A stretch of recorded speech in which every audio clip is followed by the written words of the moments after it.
Maria, welcome back. Same day to school. You have a lot of patience and tenacity. So I just finished talking to Lisa, by the way. She was really awesome. We talked about Johnson. We talked about like what the school cares about, what it doesn't care about. Small, close knit community came up a lot. Snowshoeing came up a lot. I still don't know what snowshoeing is. It just sounds ridiculous. Sounds like an absolute ridiculous sport. I'm not going to ask you to introduce yourself, but go ahead. Tell us a little bit about Cornell. Well, hi everyone. I'm Maria, the founder of Applicant Lab. I do not like snowshoeing or anything having to do with snow unless it's a snow cone and I'm eating it in Hawaii. Um, Aside from that, though, I'm the founder of ApplicantLab.com. So if you want admissions advice, world-class admissions advice for a fraction of the price of what other admissions consultants charge, come check me out at ApplicantLab.com.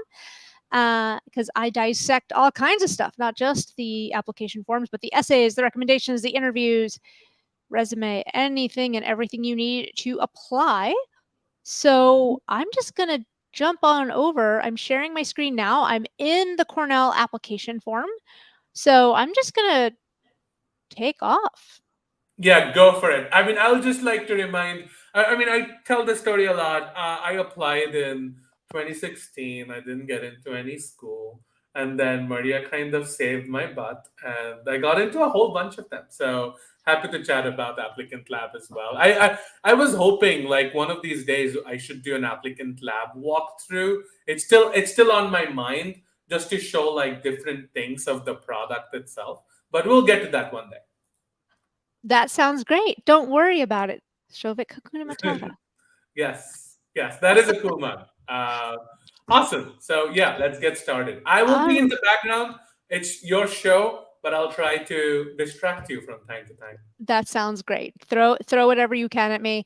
And then also just as a heads up, I will be in the other window, so I will not be seeing the chat or stuff. So if anything just really goes off the rails, or if there's something I need to pay attention to, just you'll have to verbally let me know. Okay. All right. Well, with that out of the way, everyone, thank you so much for joining me. What I'm going to do today is I'm going to go through the Cornell Johnson 2-year MBA application. Johnson has a whole portfolio of offerings, which if you want to find out more about them, go back to the video that was done right before this one. But since the 2-year MBA is like the most popular one, I decided that I would focus on that one. So here we are. We've just logged in. There's nothing all that super important here, although it's interesting that a couple things that clearly the application requirements are really important because they mention them twice.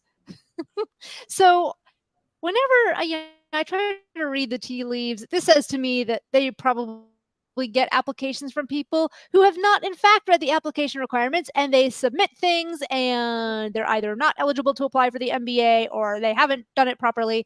So, um, but it's really when you go to the application requirements, it's the same sort of FAQ type of stuff. Um, Primarily that other schools have. I think they do say that they look for people who ideally have at least 2 years of work experience. But the most important thing to focus on here, and we can get to this in a minute, is that Johnson does have a GMAT/GRE waiver, the potential to waive it. You might request the waiver, and they might say, no, you have to submit a test score anyway.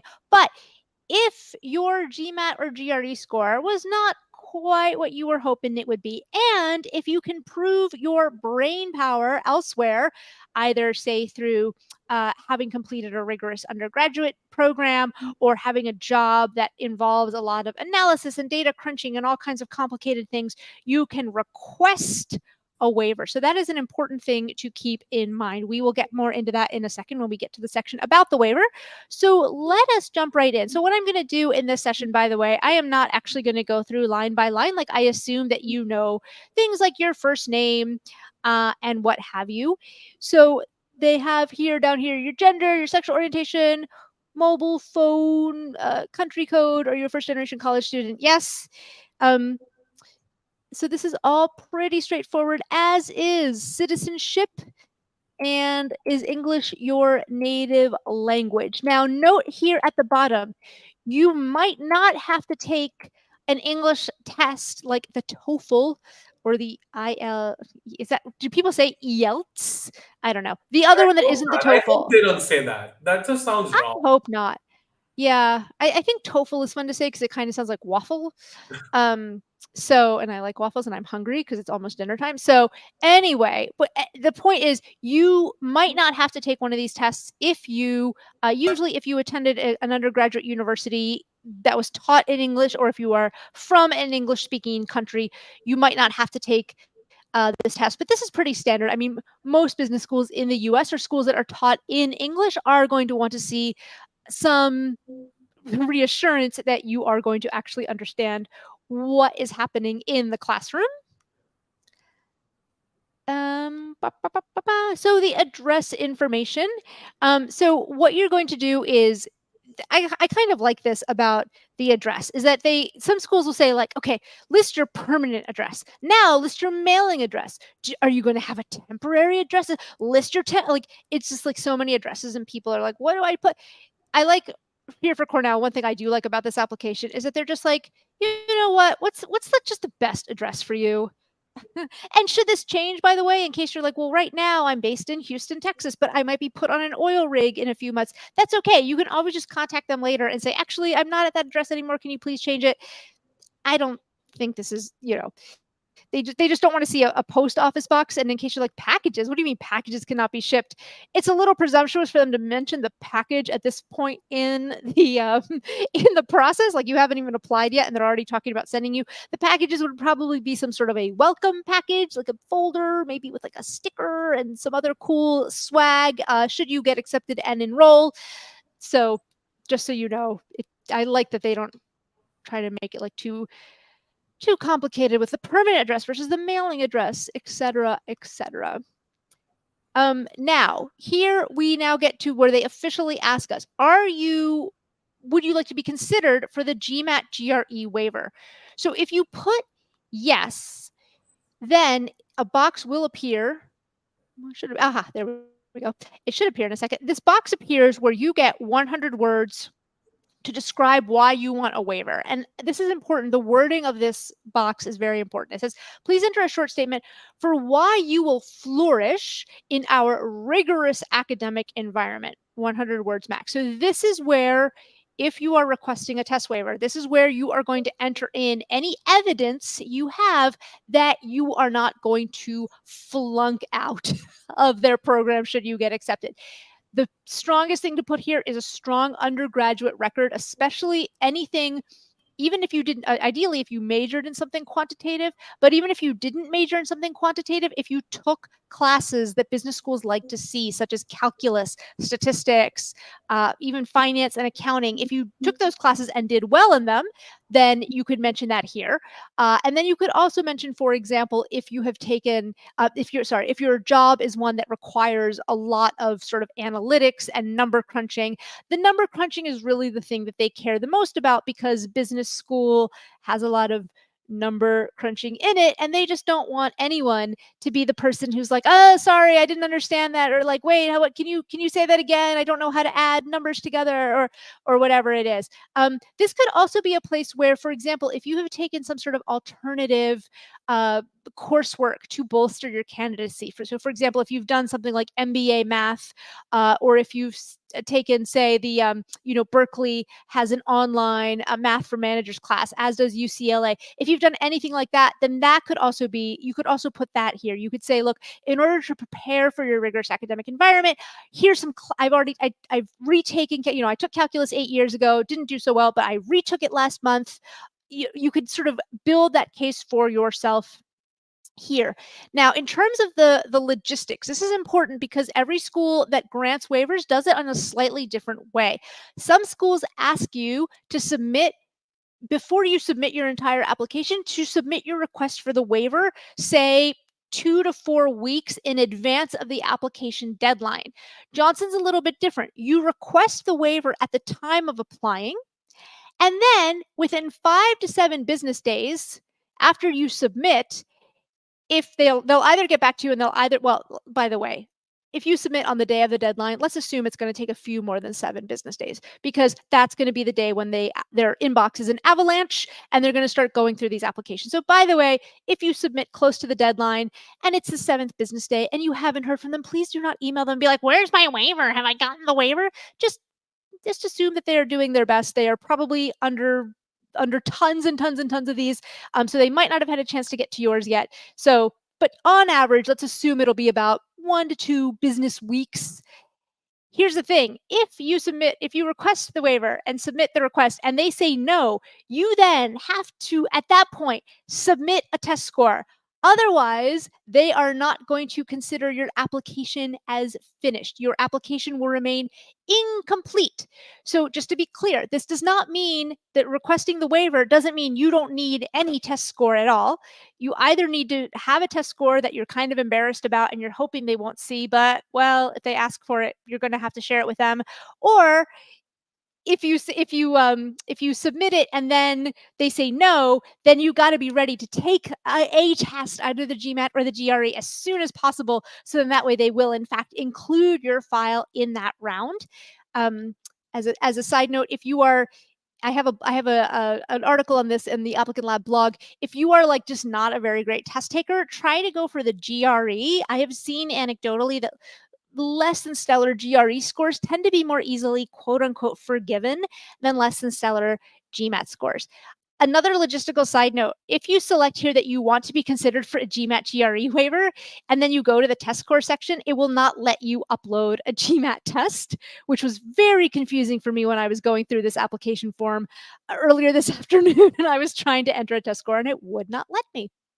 Um, so anyway, then this is also something here. Most schools will ask you for some information about your parents or whoever the guardians were that primarily raised you.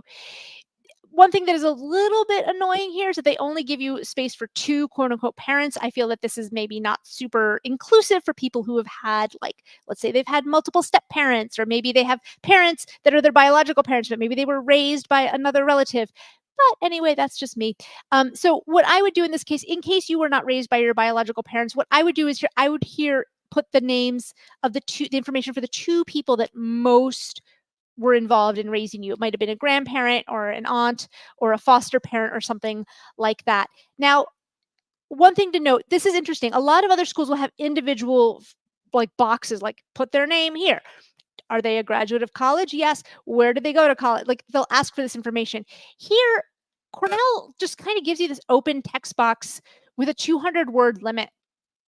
I do not want you to necessarily take all 200 words. I want you to use a little bit of self-awareness here and realize that, these folks are going through hundreds, thousands of applications. This is not the place to write like, my mother was born on a small farm on the outskirts of Beijing during the Cultural Revolution. Like, that's great, but good for you. Good for you. That's awesome. An inspiring story. But just keep in mind, like, they're just trying to get a sense of your family background here. Primarily, did you face a lot of obstacles growing up? If you didn't face obstacles, I was in a session recently where someone was like, but what if I haven't faced any obstacles? Like, should I make some up? And I'm like, no, it's not, this is not a pity points Olympics. Admission does not necessarily go to the person with the hardest, saddest story. So don't feel that you have to. However, looking at what the other schools ask, like I would suspect that you would probably use 30 to 50 words here. So the thing I want to point out also, so just use your best judgment, right? Put yourself in their shoes. Imagine that it's like 7 p.m. on a Friday night and they've read, some schools, they will read 20 or more applications per day per person. So assume that you're like, it's 7 p.m. on a Friday night and this person has read 99 other applications and they decide, like, you know what, let me just pull up one more. Let me just open just before I get out of here. Yeah, I can do one more. And they pull up your application and they see that you've written like hundreds and hundreds of words about your parents' backgrounds before they've even gotten to you. Like, your parents aren't the ones applying, you are. So just use some common sense here. One thing to notice though is that if you hit shift and enter, you can put things in different lines. So I would really advise putting this in bullet point as much as possible, right? So you could put like, college, I don't know. things like that. So just don't, please, if you're going to put a lot, don't put it in like a block of text. Just speaking on behalf of the middle-aged women everywhere who work in admissions, your eyesight starts to go. And so try to make use of those bullet points, because one thing that's nice about the Cornell application is that they do allow for some relative formatting, especially when we get to the essays, as you'll see in a minute. Some of the schools will just have like a standard text box, and so you can't do anything. If you try to put in separate lines, it'll just smush it all together and be unattractive. But Cornell has saved us from that, which is very nice of them. If any of your relatives attended Cornell, please put that. Is your significant other submitting an application? Yes or no. If you say no, that's going to be blank. If you say yes, they're going to ask, like, who are they? Then the questions below are pretty standard, right? Were you in the military? Now, notice that they ask about the United States Armed Forces. Sometimes I get questions from people who are in, say, the Indian Armed Forces, and they want to know, like, do I count as a veteran, quote unquote, or can I get some of these benefits that veterans get? It depends on the benefit. The good news is your leadership experience is probably pretty strong, regardless of which military in the world you have served in. However, there are some specific programs that are only for U.S. citizens and veterans of the US military. So let me see. I think these are pretty standard, right? Are you pursuing a dual degree? I thought this was funny. This is just a funny side note. It's like, okay, if you're pursuing a dual degree, what's the status of the application with the other program? So like, I haven't applied yet and I'm intending to, or I've already submitted the application. But I like that they tell you here, like, denied. Here's a little pro tip, common sense pro tip. If you applied to a dual degree program and you were denied from the other application, then don't tell them here that you're applying to a dual degree program, because if they see that one of their sister schools already rejected you preemptively, like, they might think, well, what's wrong with this person? So that's It's just also my like if you got rejected in the other program, it's not a dual degree anymore. It's very singular. it's a single degree. I mean, yes, exactly. So like, if you already were rejected, just maybe we just don't really mention it. Maybe we say, are you pursuing a dual degree? No. And then we just leave it at that. There's no need to, oh, wait. Oh, yeah, here we go. Dual degree. Yeah. There's no need to draw attention to the fact that someone else um, already rejected you. And then here they have some text boxes. So if you've ever had some sort of academic probation, let's say you were kicked out of school for cheating, or you had to take a semester off because you failed a bunch of classes, that would go into this box up here. And then underneath, they have basically, have you ever committed a crime? 500 words or fewer is a generous amount of words, more so than other schools give you. So that's nice, right? Because it sort of says to me that they actually want to hear, they're actually open to hearing your story. And if you have any one of sort of these complicated situations, I do have in Applicant Lab advice for how to sort of describe it, walk the fine line between, explaining what happened, but also please don't try to skirt responsibility or also try to have them throw a pity party for you. Interesting, Okay. it mentions the Alford plea. I Yeah, recently what was that? I saw that and I was like, that sounds like a British thing, but no, I no, don't, it's super what is cool. it?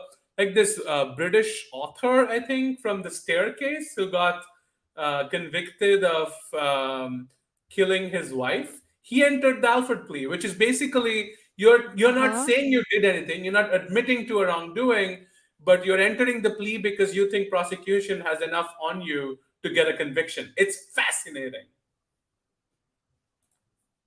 We should just talk about the Alford plea from this point on in the MBA walkthrough video. You know what is so funny is that when I saw it, I was like, Alfred plea, what is that? And I just sort of picture, like, I just assumed that it was like Guy some sort of Alford. British thing, because I'm like, it sounds like a British butler's name. Like, I killed the butler, and when his name was Alfred, and so I decided to, I had, you know what? I have just learned something new today. I think It this is is fun. what a crazy plea. Why? I like here, Google's like, why would someone take an Alfred plea? Um, Yeah, yeah. Hopefully this applies to exactly 0.0% of people watching this right now. hopefully. And if it applies to you, please don't come and kill me, because my family members will push for a sentencing, and they will not let you take the Alfred plea. Um, okay. So work experience. How many years of post-undergraduate work experience will you have at the time of enrollment? So a couple things. Not how many years do you have right now, and it's how many years will you have at the time of enrolling. Note, lots of schools will ask for this in months. Cornell is asking for it in years. So if you're like in a process where you're applying to multiple schools at once and you're kind of like, kind of on autopilot as you fill these out, just don't accidentally say like I've got I have all these years of experience, and then they're going to think that something is really off. If you have more than 15 years of experience, So do please you select always like round up, or what do you do? Yeah, I think if you're at the halfway mark, I would round up. I tend to do it based on if we assume that you have worked pretty consistently since you graduated from college, I basically look at like, okay, what year did you graduate from college? Like, okay, 2019. Okay, so 2019, 2020, 21, 22, 23, 24. It's going to be 5. That's Right. kind of how I look at it. So even if like technically you're like, well, I graduated in 2019, but then I took 6 months off to do a spirit quest, and then I did like let's just round up. Right. I think that's the easiest thing to do. By the way, I wonder if this was it says if you have more than 15 years of experience, select 15 and email us to indicate your level of experience. But now the box goes all the way to 25. So I was like, is this some sort of a trick? Because I would think that they This mean if is you've got odd. yeah, I feel like maybe one person on the team like made a change to the box, but then someone else, like maybe there's like a miscommunication here. But one of the things that one of the reasons I'm pointing this out is because I think what they're signaling to you is, by the way, if you've got more than 15 years of experience, this might not be the best program for you. I mean, they don't want to say that. And of course, there's always an exception. There's always going to be the one person with 20 years of experience who gets into the full time MBA program, but those people are very rare. And so to me, and I could just be kind of like reading into things a bit much, but I'm like, I wonder if this is a way for them to then email you back and be like, please don't apply for this program. Like, please look at our executive MBA program instead. Please look at our other programs instead. Um, are you affiliated with a family business? If so, describe the company as well as your relationship to it. So if you have a family business, but you like are really not at all interested, like you're like, I hate my family's business. I hate my family. My name is Kendall Roy and my father, Logan Roy. Can you tell that I finally started watching Succession? And well, that's not a good example because all the kids there want to work for the family business. But like if you're like, I hate my family business, I want nothing to do with it, I would almost just it might just be easier and cleaner to just say no here because I feel like if you say yes, right, and then you describe the family business, then if you get to the career vision section later and you don't talk about ever wanting to be involved in the family business, it's like, well why wouldn't you? Yeah. Like what's wrong with you?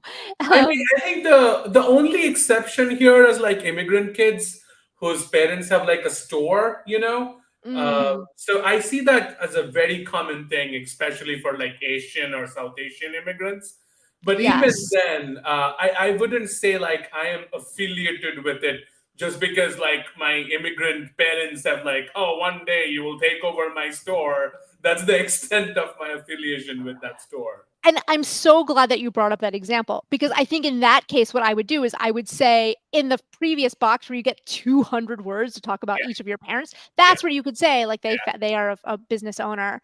And then here I would kind of put no because if it is sort of a small business, then it's kind of like, well, here let me ask. Here's why I think that they ask for something like this. I think whenever someone has, and here's why you might want to put this is if you have a family business that is significant enough such that, and you're like, what is that? What counts as significant, Maria? Here's my definition of significant. Significant enough such that it could pay you enough money in a pinch should you get no other jobs. If that family business could pay you enough money so that you could pay back your student loans, yeah. then you might want to mention it only because then as an admissions officer, I feel like, okay, this person has that security, that sort of plan B if all else fails and they cannot possibly just can't get a job. At least I know that Uncle Joe is going to hire them and they're not going to default on their student loans. Right. Now, if you are going to put it here and then you don't mention anywhere, like ever wanting to be involved in the business, it might be a bit a bit strange. But yeah, if you were like from a very small business and you're like, oh, I once worked with someone many years ago whose family owned a small like lunch counter in a small city in the developing world, and I think the annual revenue was something like $4,000 a year. I'm like, okay, that's not. It's like, oh, should I say that I'm going to go work for my family business after business school? I'm like, I don't think you should, because realistically, you're going to have $200,000 of debt. But anyway, so then at the bottom, you are going to upload your resume, as all schools will ask you to do. So moving on to employment history, one thing to note, because there are these like weird little variations from school to school, enter only your last 5 positions in this section. So just realize that sometimes some schools will say limited at 3, and some schools will not limit it at all. So your last 5 positions in this section. So if you have had, if let's say you've been at a company and you've done a rotational program, I would advise you to perhaps put all of those as one quote unquote position, even though technically it was 3, I spent 6 months in operations and 6 months in marketing. Yeah. But just for the sake of like not clogging this, or if you've had many jobs and it's like, oh, well, if I put each one separately, it means I can't talk about my other ones, you might want to sort of use an umbrella for them. So you will enter your employer, description of the organization. So I want you to be strategic here. If you work for a large business that is a sort of household name, please don't say like, well, Amazon is a company, the organization that provides e-commerce services and all, like, okay. If you work for a very big company, I want you to use this box to help me picture where within this big organization you work. So Alphabet Google is one where it's like, gosh, there's like 50 million different divisions there. So do you work in Google Maps? Do you work in Gmail? Do you work in AdWords? Like, what are you doing? And if you're at a smaller business, then this is a chance for you to describe what that business does. One little piece of advice I would give you is that just try not to copy and paste things from your resume. What I would do here in the application form, whenever there's something that might be duplicative with your resume, in the application form, if you have the space to do it, try to describe things here in a more conversational way, right? Keeping in mind that the person on the other side is probably tired. And honestly, like when they open up the file, I think a lot of them just jump. They might quickly like page down through the other stuff and then get to the resume first and then say, okay, is this candidate like, do they even meet the minimum of what we're looking for? Or is this one that I can sort of only half pay attention to? So here, just don't copy and paste stuff, even for later down below where it's like, describe your responsibilities. This 3,000 word limit, but by the way, that's legit. I was like, that's got to be a typo. And then I tried it out. And I actually like, I think I submitted, well, maybe I didn't save it, but I had like so many words and I'm like, no, they're not kidding about 3,000 words. Don't use all 3,000 words. That's kind of irritating, but just think about the fact that you are also submitting a resume. So be strategic. Don't just copy and paste the resume. Don't necessarily take all 3,000 words, which feels like just an absolutely bonkers number of words to talk about your responsibilities. What I would advise you to do is, first of all, similar to the resume, just because something is part of your job doesn't mean it has to go in here. If it's something that's kind of low level, might not be worth it. But this could be a great place to perhaps elaborate a little bit more on, if you have some leadership accomplishments on the resume, this might be a place to like explain a little bit more behind what happened there. So maybe the resume says, I helped launch a new product. That's great. And then here you could say, my responsibility was I launched new products. I overcame the objections of the SVP of finance and convinced her that we should launch the product anyway. Like some of those more leadershipy details where you show yourself being a good EQ, interpersonal skills type of leader, you might want to put that here, but be careful. This is not an essay. This is not where I want like a beginning, middle, and end. Again, 3,000 word limit max. I would honestly go no more than say 100 words here. I can't imagine that any admissions officer or any human being in general would want to open up this PDF file on their computer to read it and be like, "Yay, 3,000 words." That's something like that's roughly 6 pages. Yeah, um, that sounds like something we should give them feedback on. This sounds ridiculous. One of the things that I tended to do for the describe your responsibilities, like I would, I mean, a really important resume accomplishment would, almost always translate to some sort of an essay, later, as like your phrase, not mine, story behind the bullet point, right?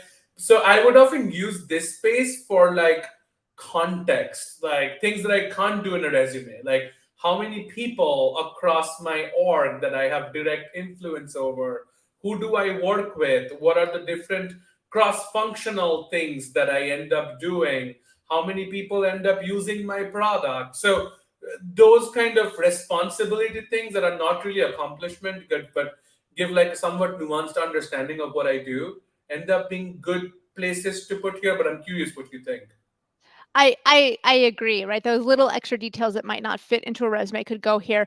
Now, not to skip ahead to the essays, but basically, essentially, Cornell has one essay. Um, and so it's taking into consideration your background. How do you intend to make a meaningful impact on an elite MBA community? What's your contribution to campus or contributions to campus going to be?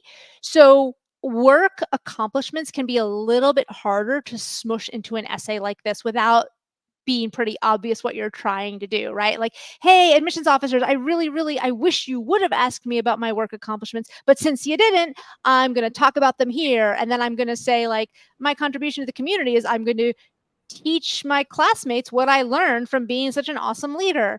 Yeah. It might be a little kind of like nails on a chalkboard.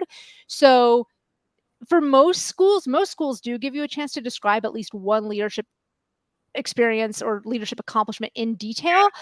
I don't I don't really get the sense that Cornell does, which Yeah, maybe that's they're why so they give. political about their goals.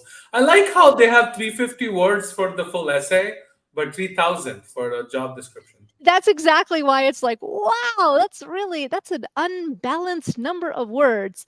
Um, so yeah, it's kind of tempting here to. I do not want it to be in essay format, right? Like I was staring out the window when the call came in. What's that? The site's down. Oh no, like I don't want it to be a story, but Yeah. I want it to be maybe someplace between a resume bullet point and a quote unquote essay. Maybe if like the details that you mentioned around context, I think are great. And maybe one or two, like, the biggest challenge here was convincing the CFO to approve the budget for it, and then just kind of leave it at that. So that way you're hinting or conveying that you have some of this more interpersonal expertise, but you're not necessarily like having a beginning, middle, and end and using all 3,000 words. I almost wonder if the 3,000 words is almost a bit of a trap, like a self-awareness trap. Because there are people out there who are going to use all 3,000 words. Really? Come on, Shovik. You've been doing this long enough where people Uh, are going to. so There are some people out there who would love to talk about themselves for thousands of words at a fair time. enough. Would you also advise to bullet point this? Yes, Okay. I would. Because it looks like it does it let me do this? I think it does. So when I was trying some of the other ones, let's see, I'm going to go forward and then I'm going to go back. And it should save as, the only way to really know is if we then export it as the final file, but see how it seems to have maintained that, which is nice. I really can't stand it when some of the schools are like, it's pure text and you can't do anything with it like this. And you're like, hi, it's not 1997 anymore. Okay. Number supervised, I thought was an interesting way to put it, because usually a school will ask, well, how many direct reports do you have? And how many direct reports you have is a pretty unambiguous question, right? Either someone reports into you on the org chart. If I were to call, the HR department and say, okay, who is this person's supervisor? If that's not your name, then that person probably does not count as a direct report. Number supervised is a slightly squishier term. So, for example, when I was applying, my department, there were like 3 of us at the manager level, and then we had like this one assistant who sort of supported each of us. Right. So I would have, if I were filling this out for myself, I would have put like 1 because I did supervise her at least Yeah. a third of the time. So you can um, include, or you can be a little bit loose about like dotted line reporting and stuff like that. exactly. I think that could go here. And also, this is, oh no, it's a number. I was going to say, I thought it was a text box, and I was like, oh, it's a text box. You can explain it. You can put infinite number of numbers. So, oh wait, There now it should is a. be a drop down. It should be a drop down. Hmm. Oh look, I can't. Oh, And it's they only will let letting me. you do It's this? only letting me put a few. Anyway, I don't know. Maybe my computer is like, it hates me and it's dying. But it doesn't look like this is an open text box, or at least if Yeah. it is, my computer is messing up. So you can't say like, well, there's this one person and she's junior, and it looks like you're not allowed to put that kind of a context. Right. Starting salary, ending salary. I love how they ask most recent annual bonus, because sometimes when they just say annual bonus, people are like, well, I think I'm going to get a bonus that's X amount, like, but it's going to be 3 months from now. So should I put that? And I'm like, no, don't put that, because what if you put that big number and if for whatever reason you don't get that, and then later on you're like, womp womp, actually I didn't get the bonus. It'll just be a little embarrassing. So I like that they ask, what's the most recent one? Please note US currency. I did have someone once write me in a panic that they had submitted an application to a school and they had put a certain financial figure in Indian rupees and not US dollars, which when they put it in the US dollars, it was a much, much smaller number because that's how division works. And so I was like, oh no, that's terrible. So just, you look at these forms and you just think like, oh my gosh, this is such mindless drivel. Like, I'm going to do this while I catch up on TV shows. But just be careful. Don't, Yeah. maybe you can fill it in when you're only half paying attention, but at some point prior to submitting, just make sure that you've got a strong cup of coffee and you really go through line by line just to make sure that you don't. Some schools will give you an option to export the whole thing as a PDF before you actually Yeah. submit. Like, I strongly recommend getting the annoying person that you know who has like the most attention to detail, like bribe them to take a look. We all have that one friend that we hate, but also stay friends with for obvious benefits. Or also my husband is that person. But yeah, I'm like, no one's ever asked me to be there. Yes, because attention to detail is not necessarily, I mean, I can focus when I have to, but I don't enjoy it. Okay, please explain your reason for leaving your position. This is in Applicant Lab, I've got advice aplenty about what to put there. The one tip I will give everyone now is please don't put something really shallow here. Like, I left this position because my boss was an idiot, or like, I left this position because my other company offered me so much more money. Ka-ching! You don't want to. Don't underestimate the number of opportunities there are for you to make a bad impression, even in a seemingly innocuous text box like your reason for leaving this position. Okay, so moving on. Education information. I was initially kind of excited because they had here grading scale. And this was I was like, oh my gosh, thank goodness, at last, a school that allows international students to upload their crazy, their GPA of 8.3 out of 9, 7.2 out of 10. Like, I was like, oh, thank goodness, they're finally a school that gets it.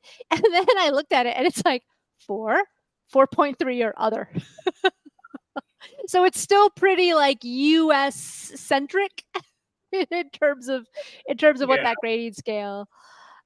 grading scale is. And by the way, in case some people are wondering, because sometimes they do wonder, like, well, should I translate my grades? Should I take, I went to a school that was on a scale of 8, and so should I try? No, just don't. It's better to just leave it alone and then they'll just look at your transcript, because I would rather that be the case. And some schools will tell you, but I Yeah. haven't seen that as much anymore recently. So yeah, I think this. Let me scan through and let me look at my notes. I don't think I had nothing for this section because that probably means it was probably pretty straightforward.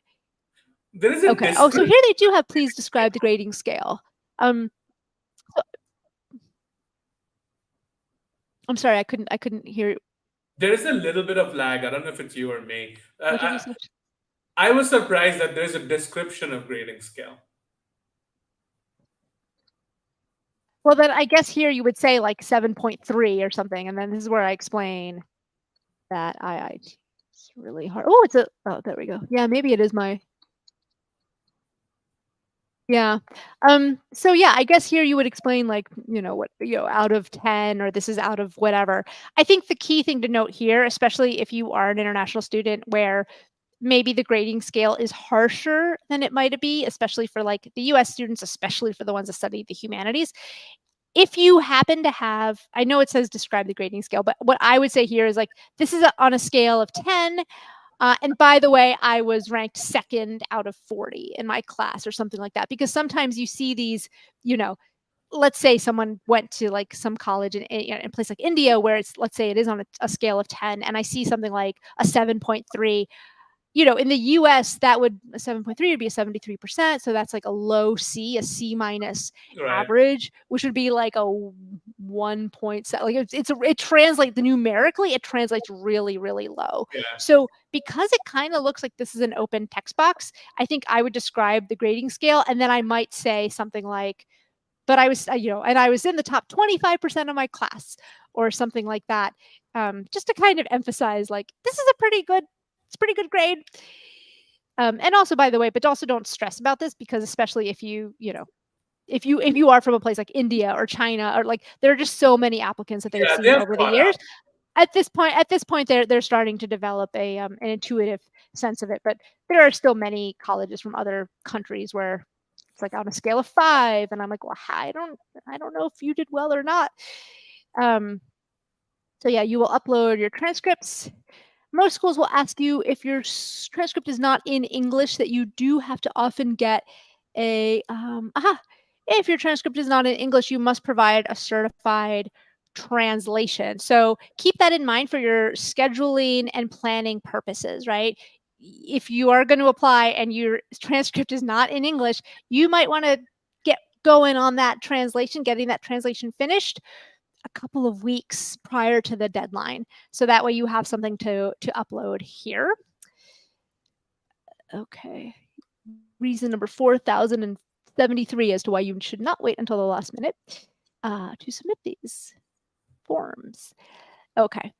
So down here, you can use this test portion for GMAT Focus GRE, or also the TOEFL, or the other one that isn't the TOEFL that has this acronym that isn't as pleasing.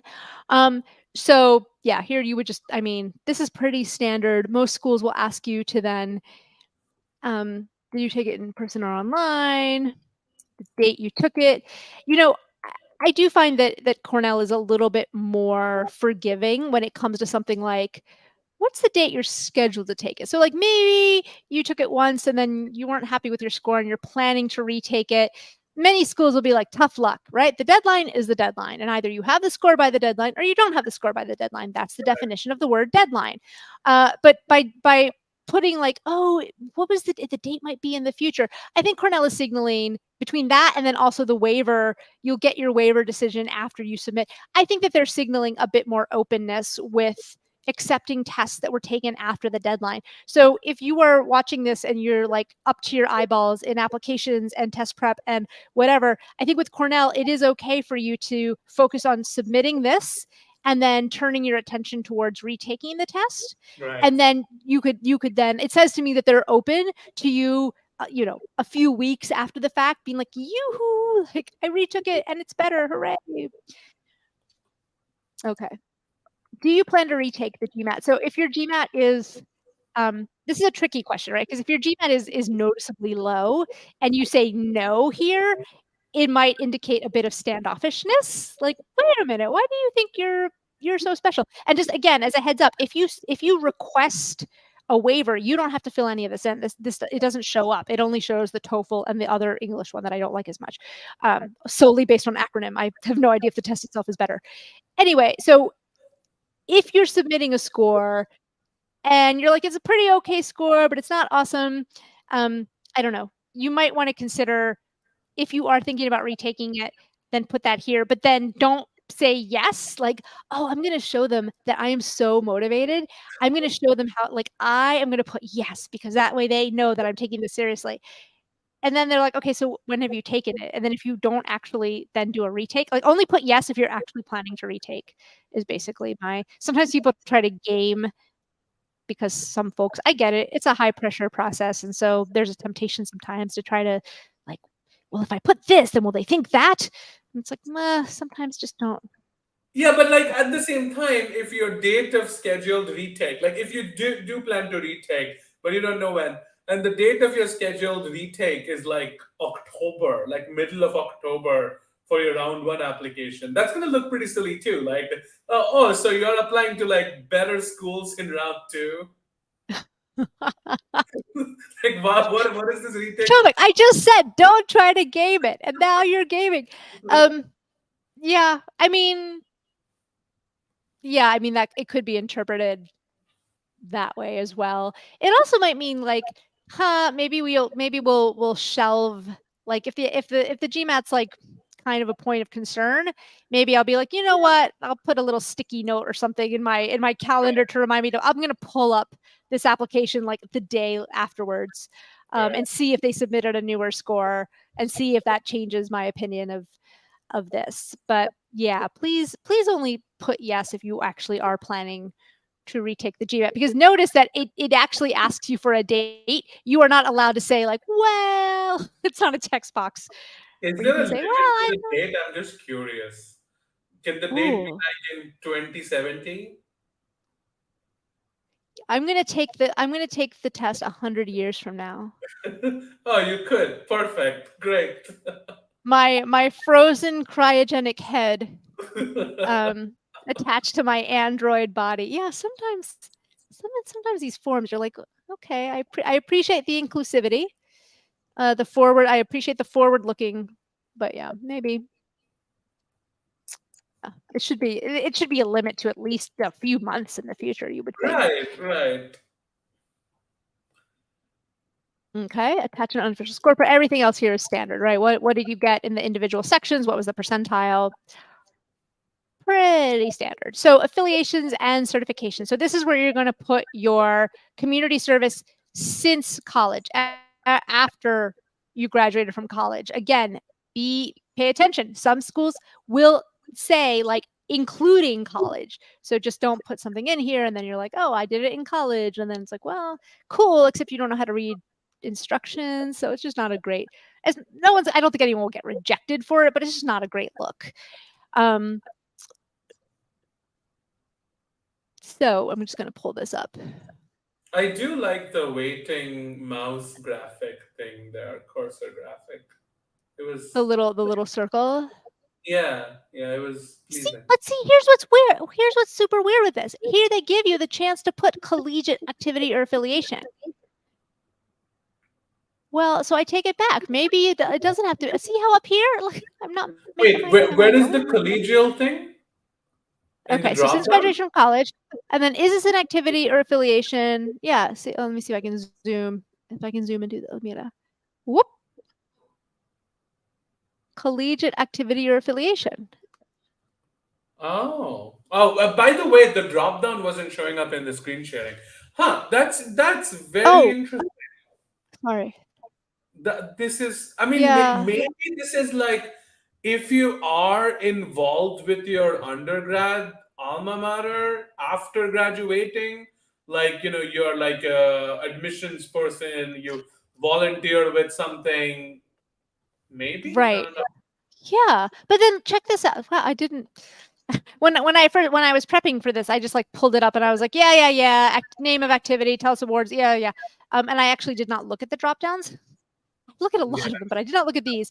And look, this one has it. I don't know if you can see it. It has student government, which is definitely something you do while you're a student. Right. Athletics, So Yeah, I don't that's know. That's might be again just sort of a minor oversight. I cannot blame them because I am the, you know, when it comes to like the advice in applicant lab, sometimes my brain just starts swimming, and I'll do things like that too, where I'm like, oh wait, shoot, that's no, I meant to delete that, and then I didn't. Sorry, sorry, sorry. So I have a infinite amount of empathy for this, but yeah, I guess since it seems like they do let you put college stuff, so you can, so go for it. I mean, but as I was saying in the previous session I did right before this one for another school's application, like also like have some, use some self-awareness here. Like if you volunteered once one day at a nonprofit and then you never went back again and you just sat on a chair and you didn't talk to anyone, like maybe don't put it, right? Just because you did something doesn't mean it has to go in here. So I would try to limit these to right. the activities where you've actually contributed something noteworthy. So Um, I have a question for you, and this is not about like filling the form, but it's like general adjacent advice, right? So in India, volunteering is not a thing. We just don't do that, especially early in the career, right? Like yeah, lives are very difficult. People work significantly longer in India. I would consider China, Singapore to be like all peas of the same whatever. I forget the phrase. yeah, So we don't volunteer. I mean, we do like, okay, yeah, well, there's like a 1 day blood donation drive or whatever, right? So people make up stuff like, well, let me give right intent. People do stuff with the objective that I'm going to do this thing for 6 months so that I can talk about it in my MBA applications, right? So that's where you would see like most people in India talking about like I tutored English in like underprivileged whatever, right? mhm. Do you have any thoughts on that? Should people do it or no? Let's leave it blank. It's interesting. I have seen some other admissions consultants say like, now's if you haven't started doing it yet, now's the time to start. But I feel like whenever I see, because people start looking into applying usually about 6 months or so, give or take, prior to the application deadline. And so when I suddenly see like nothing, I see like in the additional portion of the resume like nothing, nothing, nothing, nothing, and then like 5 volunteer activities that all started in March Right. and the deadline is September. Hmm, you know, I Yeah. it's I think what I would advise in that situation is think back to maybe something you did in college, Yeah. because even if you don't have time to volunteer or to do anything community related after you graduate, oftentimes in college, let's say you organized a cultural fest, or Oh, you organized like a right. recruit, you were part of the engineering club and you organized a recruiting fair, and you got like, if you are going to start something again, see if you can tie it back to something you did in the past, so at least that way it's a consistent, that way you could almost say like, one thing I do is I help people with their careers, and I did it in college by leading a club that helped people get jobs, and I do it now by mentoring a few recent graduates in my city, or so at least that way it's not totally cynical. Yeah. um That but makes I sense. do but I will say I also think that admissions officers also realize that there are cultural nuances here, Yeah. just like with the grades, right? Like maybe the first time you encounter it, you're like, why didn't this person volunteer? But by the 20th Indian application you read, or Chinese, or whatever it is, you're like, okay, I get it. It's cool. Yeah. Um, Bearcat, which by the way is a fantastic username, they just said, I volunteered at a food bank monthly from 2013 to 2016. Is that too old or too cringe? It's not cringe for sure. Like, Definitely not cringe. volunteering monthly for 3 years, that's a pretty big deal. Unless it's not like, mandated as a part of a punishment. If It you sounds like a lot as of, part of your Alfred plea to stay out of jail, you had to volunteer. yes, as long as it's not community service, it's not cringe at all. Do you think it's too old though? I'd be a little bit where, I mean, so when I hear 2013 to 2016, I assume it was something that happened during the 3 or 4 years that they were in college. Yeah, So in that case, it's not quote unquote too old if they did it in college. If it was they graduated in 2015 or 2012 and then started doing this from 2013 to 2016, it does feel a little old. yeah, But then also that applicant's probably too perhaps beyond the number of years of experience. That's what is optimal for a 2-year MBA program, Right. right? That means they have 11 years of experience now. Yeah, they're clarifying it was at work when I interned, but stuck with it while doing classes. Oh, so if you were doing it while you were in college, that means Yeah. you graduated in 2016. So you're still a little on the older side, but that's fine. I don't think it's too old if it was something you did in Yeah, college. I agree. It's also, college extracurriculars also act as great fodder, especially if your career goals are even slightly aligned with any of these. That could also be a good way of mentioning it. But yeah, overall, yeah, definitely mention it. And seems like Cornell goes against its own advice of, non-collegial experiences. You clearly have space to do that.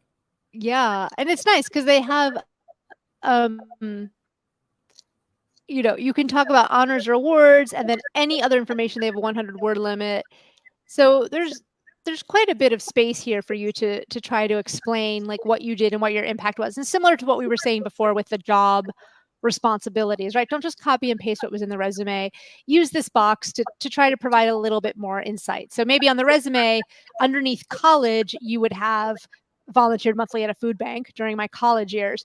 But then if you were to talk about that here, you could talk a little bit more about, if you did anything beyond that, or if you, I don't know, befriended someone as part of it, or here's where you could say something like, I did it as part of an internship, and while I wasn't expected to continue after the internship was over, I liked doing it so much that I kept doing it for the remaining 3 years. That might be a nice detail, I think, Yeah. to add. So something like that, I think, could definitely go here.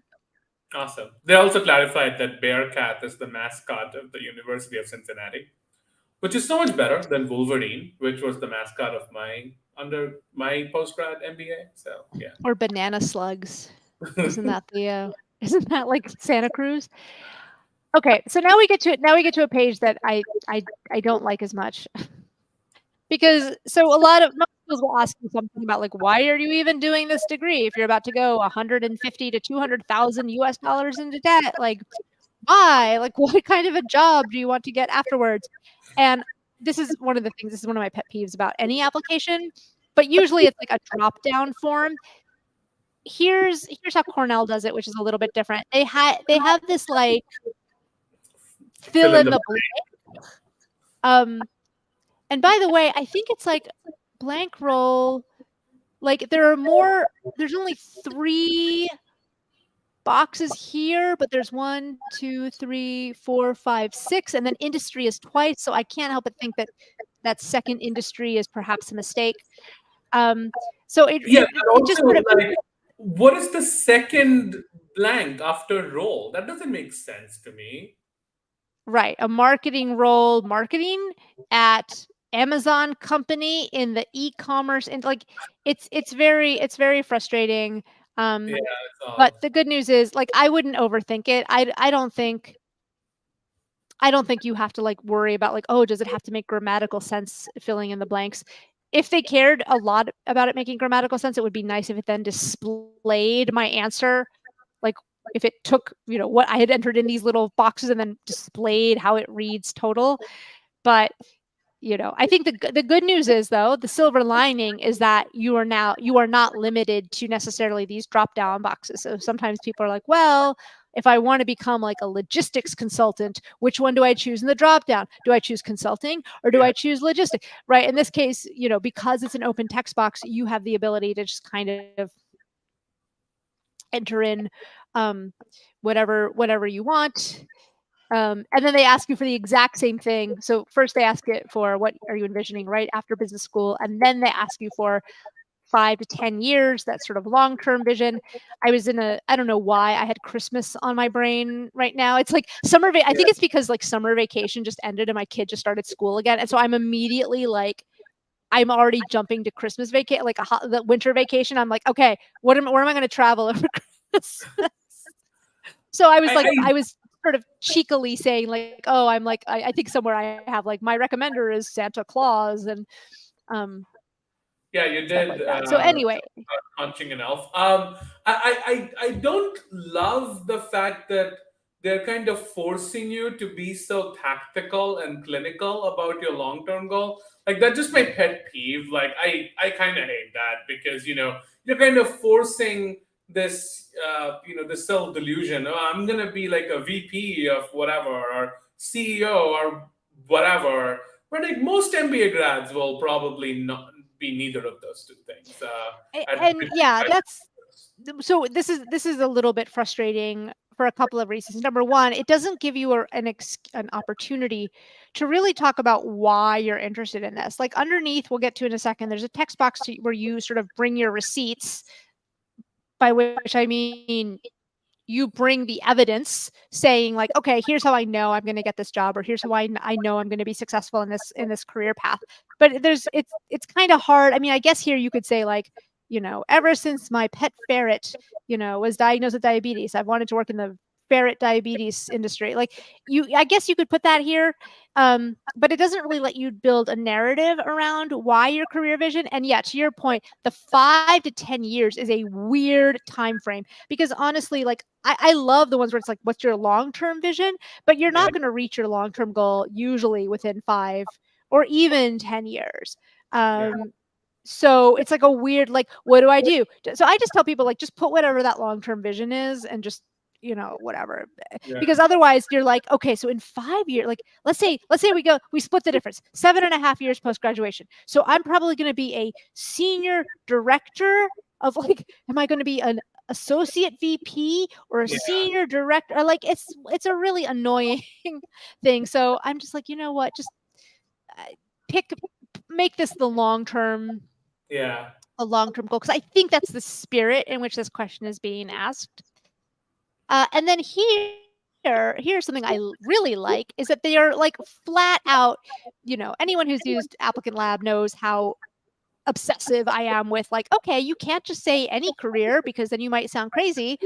So you have to actually have something in your past that ties to your career goal. And I really appreciate it when schools are pretty open about this, as opposed to the ones that are like, yeah, just what's your dream job?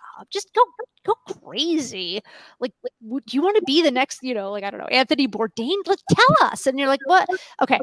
But this is like, okay, I love it when schools are sort of upfront. Like, how has your experience prepared and encouraged you to pursue these goals? This I am interpreting as them saying like, okay, smart guy, now prove to us that you're actually going to get this job. yeah, Right? Because I like this because it's like, oh, gee, maybe I need to temper my expectations a little. And it's also the school's way of letting people know. I like to quip, and I only do this one. I like the alliteration in my own quip of like, it's Harvard, not Hogwarts. Like, there is no business school on earth that is going to take in one fell swoop, someone who was a Teach for America kindergarten teacher and then turn them into a hedge fund managing director at a hedge fund right out of business school. Like, they might be able to eventually work their way towards a hedge fund manager, but it's going to take like 10 years. But sometimes people, when they are not a little naive, when they're new to the process and a little naive, they think like, well, I can say anything in the business world as my career goal and I'm going to get it because it's business school. And I think this is also a way for the school to like let you know, like indirectly, hey, we're not magic. Like, we can't just like transform you and build a time machine and have you go back in time and be a finance major. Like, so just, I like this, that they ask this. And also this is nice too. And they do this for the essay as well, that you can put formatting.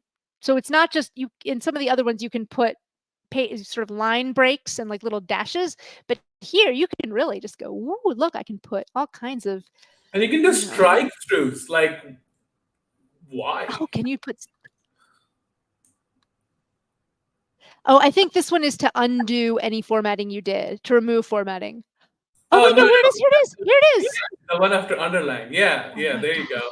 You can be really creative and funny.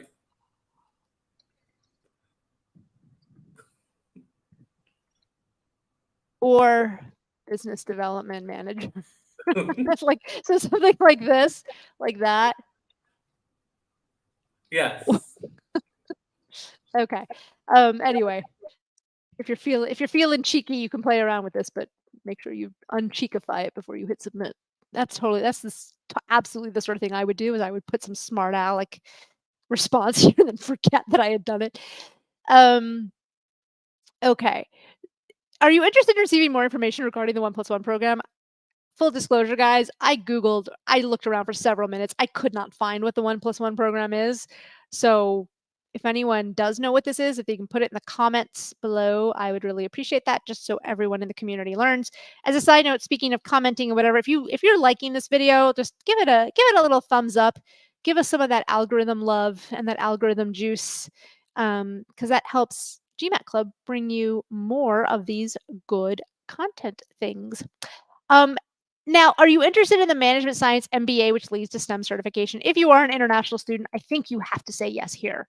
Or I mean, if you're from Canada, there's like some weird work. But if getting a work visa under any circumstance is a concern for you, which it should be if you're going to be taking out student loans in US dollars and you are from a country that does not pay as well, then you should definitely select yes here.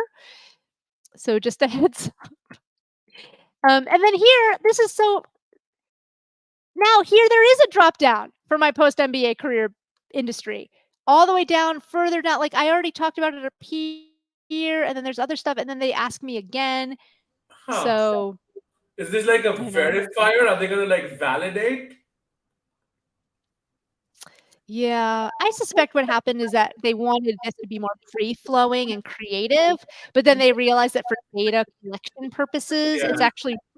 it's going to be a nightmare from a data validation, trying to see if there are trends.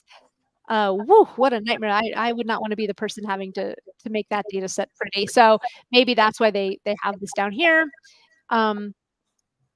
Obviously indicate whether any of the following centers and institutes are of interest to you. Obviously, if you write in your career vision that you want to do investment research, you have to also select the Parker Center for Investment Research and what have you. This is a cute, it's kind of You know, cute. It's like this like fancy little box. yeah, but I was just thinking this is someone like designing the form and they just found this option because this just seems like a checkbox to me and that's it. But they were like, Yeah, no, I'm gonna use this because I can use this. absolutely. This is, yeah. This could have been a checkboxes. It could have been a drop down, but I mean, I appreciate a modern UI. Um, and I guess maybe the benefit is that here, like, you can see a lot more things at once instead of maybe something like a drop down where you can't. Yeah, that's fair. Um, and so just a heads up strategically, like if you're going to select, things like the basketball club, then later when we get to the essay where it asks how do you plan to make a meaningful impact on our community, please mention at least one of the clubs that you selected in the previous page so that there's consistency. I'm not Yeah. saying that if you select multiple clubs, you don't have to necessarily talk about all of them, especially because each one is 350 words or less, which is not a ton of room. But just make sure that you remember what you put on the previous page so that there's some sort of a connection. And yeah, this is nice. You can put in your formatting bells and whistles.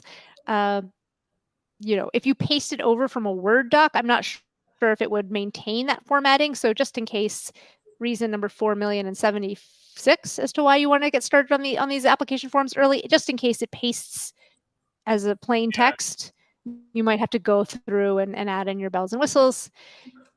So I'm yeah, I guessing mean, essay wise, I'm guessing the 350 word limit is not enforced here and you have to like pre-enforce it.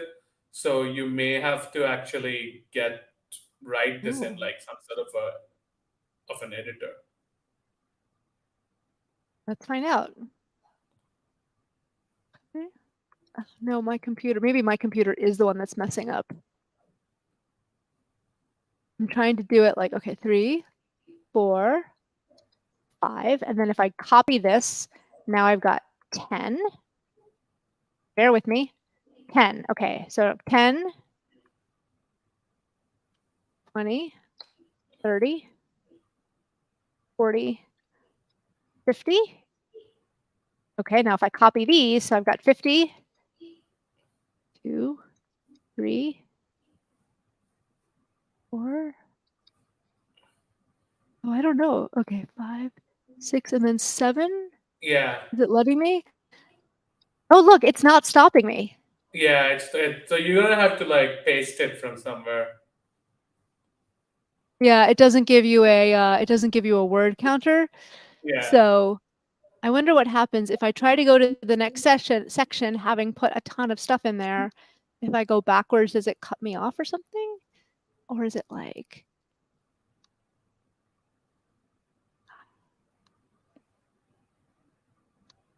No, I don't think it cut anything off. So yeah. it's kind of on Interesting. the so-called honor system, so to speak. So yeah, so just be aware of that. They will not put the brakes on for you. You need to be aware of that. Okay, so I think we're almost to the end. So financial aid, I love that schools are being much more upfront now because I do feel that there are some unrealistic expectations in the applicant pool at large in terms of how much financial aid is out there, how frequently scholarships are given, and the size of scholarships that are given. And every year, Shovik, you and I, we both see it, right? People, they work super hard, they get accepted, and then it's like, oh wait, now I need to take out how much debt? Oh, Yeah, forget it. And then they do it. I'm like, why did you do like it's almost like, wait, I have to pay for this degree now? Oh, forget it. So I do love that schools are starting.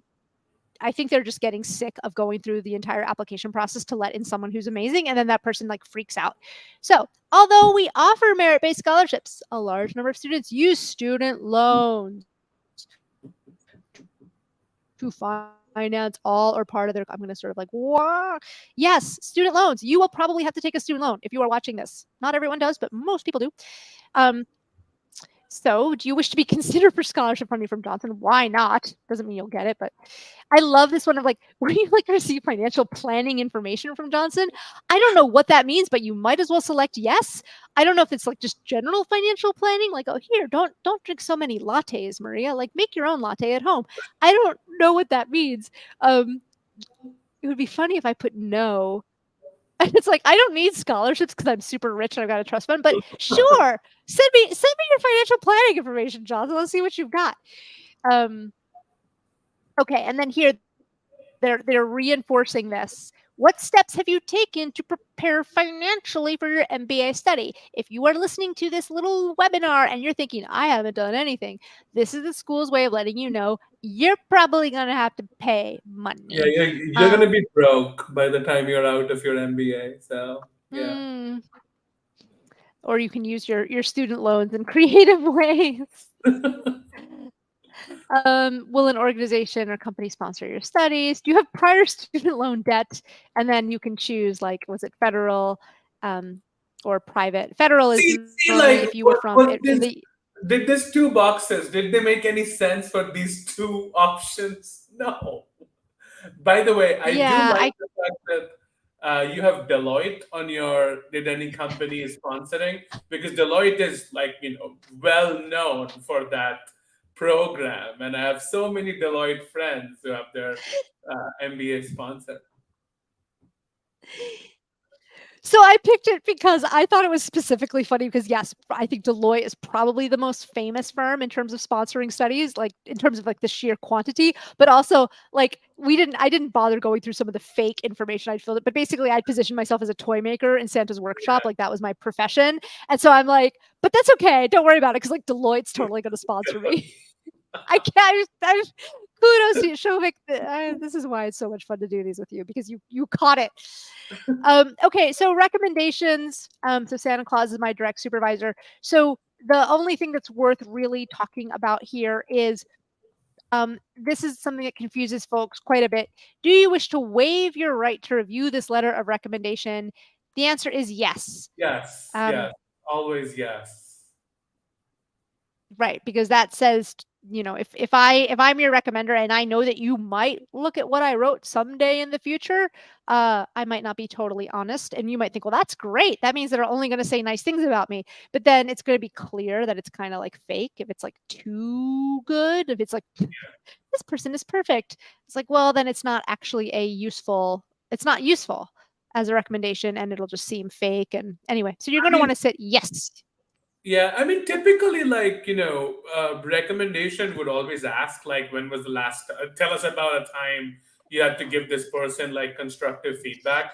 Like, because we're talking about recommendations, I would caveat, though, like, the general culture in America, at least, is to speak very positively about people. While, in India, like, it's very common for a recommendation is like, yeah, this person was adequate, and that would be a really good recommendation.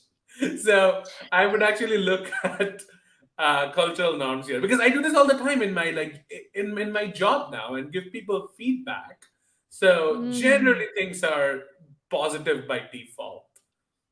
yes. Yes. But if it's entirely positive and then it's like, oh, Yeah, they didn't wave, then it's like, oh, maybe this isn't a fully honest yeah, because the recommender, I mean, if the person doesn't get into business school or even if they do, like, even if you have an employee that you really, really hate, like you don't want to burn that bridge necessarily. So you're going to be like very guarded in what you say, or certainly more guarded than you would have been otherwise if you had the assurance that it was truly going to be confidential until the end of time. Okay, so then the honor code, all of this is my own. I did not pay some shady person on Fiverr to write my essays for me. is Um, generative AI a part of this? I'm curious. that's very interesting. I don't think so. And this is one where I do think that, um, yeah, I think a I lot of think, schools have started, like, putting out blurbs that don't use ChatGPT. yeah. So over the summer, I'm in this sort of organization for top admissions consultants, whatever. And so over the summer, the admissions officers will do like webinars just for us, Yeah. where we can get into like more nitty gritty types of questions. And it's interesting, I thought that a lot of schools were going to be super strict about the AI thing. And some of them are, but some of the other ones said, basically, we view it as a more advanced version of spell check. And I kind of agree because I tried to at some point several months ago, I tried to like go to Chat GPT and be like, what matters most to me and why, which is probably the most complicated essay question that's out there, right? Stanford, what matters most to you and why?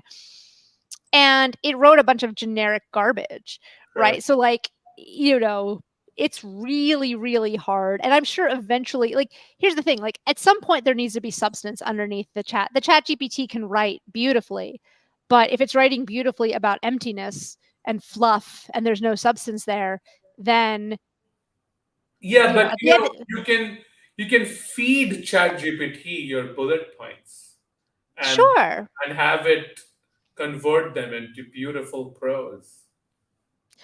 Yeah, but also like I don't know. I think like it can be beautiful prose, but beautiful prose in a sort of academic setting Yeah.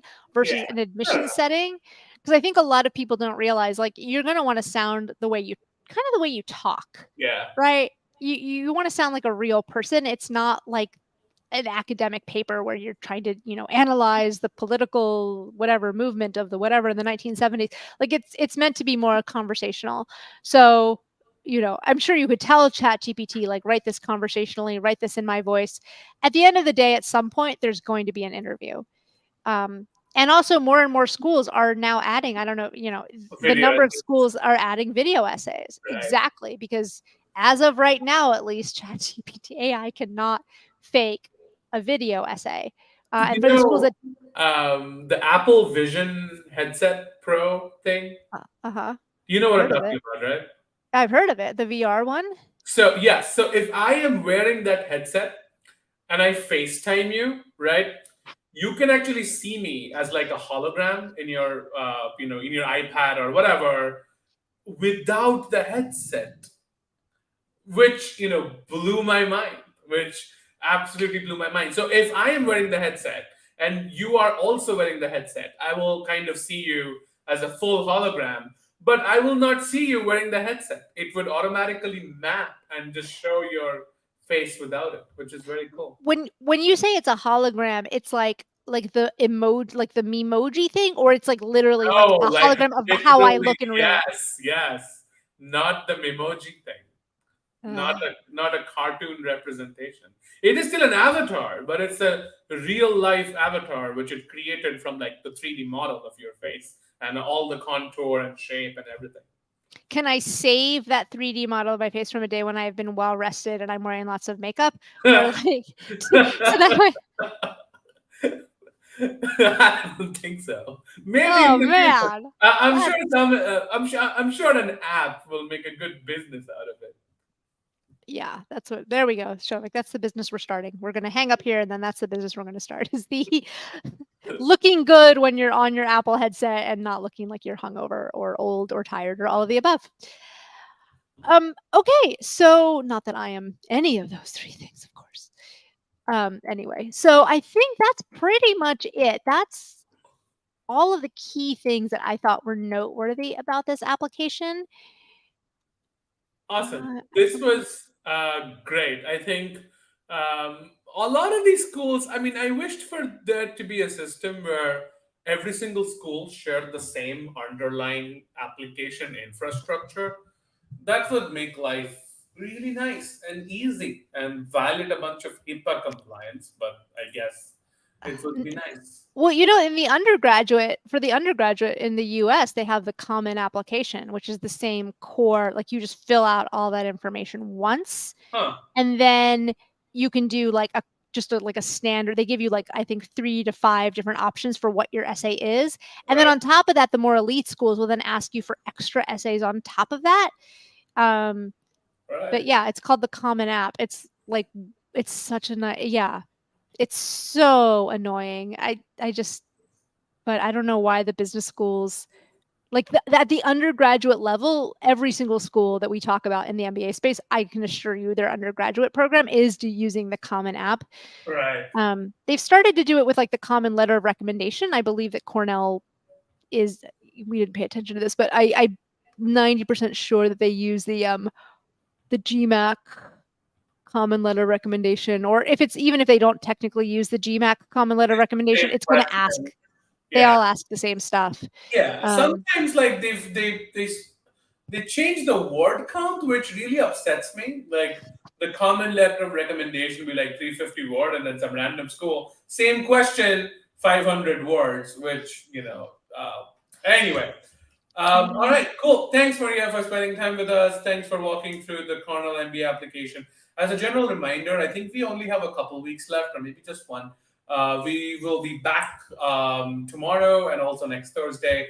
We're doing walkthrough videos every week, starting 6 weeks ago. So I'll see a bunch of you tomorrow and next week. Thanks, Maria. Have a great rest of your evening. All right. Thanks, everyone. Like this video. Don't Thanks. forget to like it. Bye. Thanks. Bye.